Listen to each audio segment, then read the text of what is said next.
It's Nana's time. Here is my new story. I went to the library yesterday, so I hope you like it. Here goes.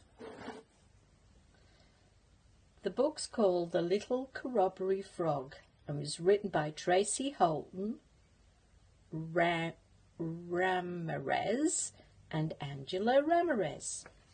Must be sisters, I think.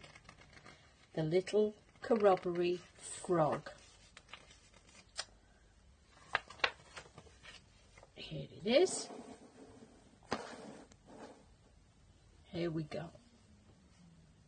One sunny spring morning, Jet the Corroboree Frog woke up from his sleep.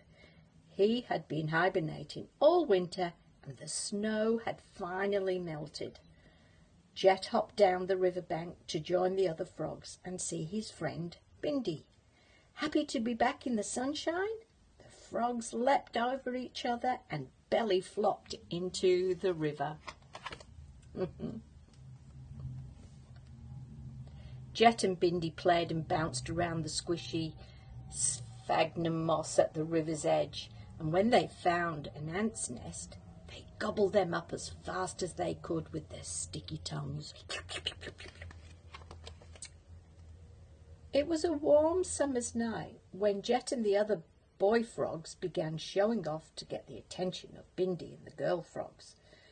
Bindi liked Jet's croak the best, and before long she had laid more than 20 eggs in a mossy nest at the edge of the pond. Oh, very clever. Jet watched patiently over his growing family and waited for the winter rains to flood the pond so the eggs could hatch into tadpoles. When the pond began to dry up, Jet became worried. He decided to go and see Grandmother Frog to find out why.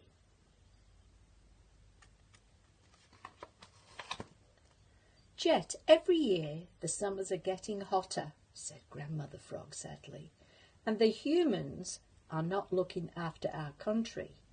Look at all the rubbish in the river. Oh my gosh, there's a lot.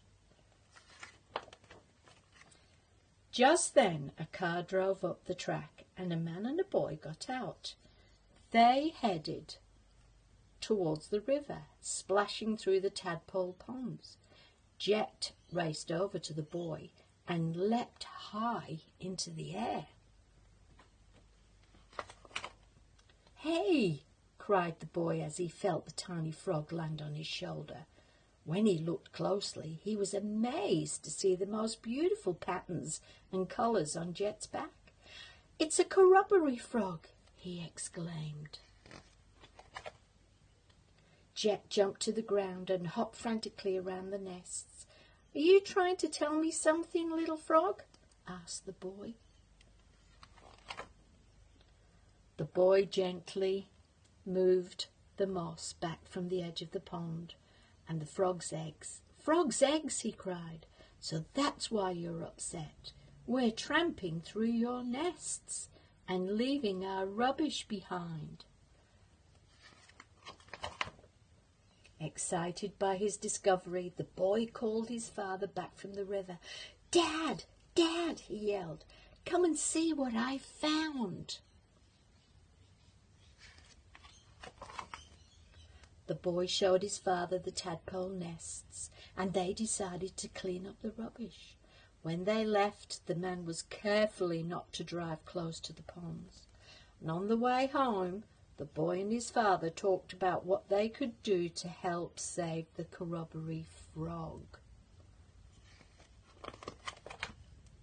Meanwhile, Grandmother Frog and Jet were happy the rubbish had been taken away, and that for the time being their nests were safe.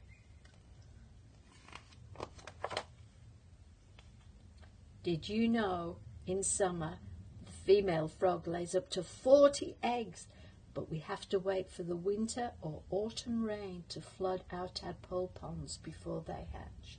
It takes us nearly 4 years to grow into adults, the frogs, and they hibernate in winter under bits of bark or leaf litter. We even sleep under the snow.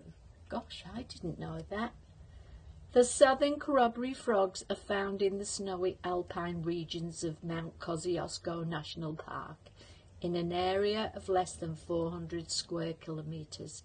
That's a very, very long way away.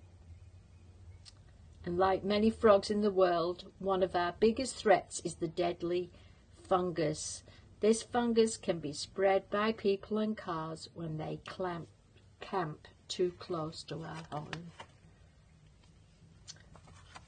I hope you liked that story. It was really all about when a boy and his father go fishing in the snowy alpine country of New South Wales and they find a little frog called Jet.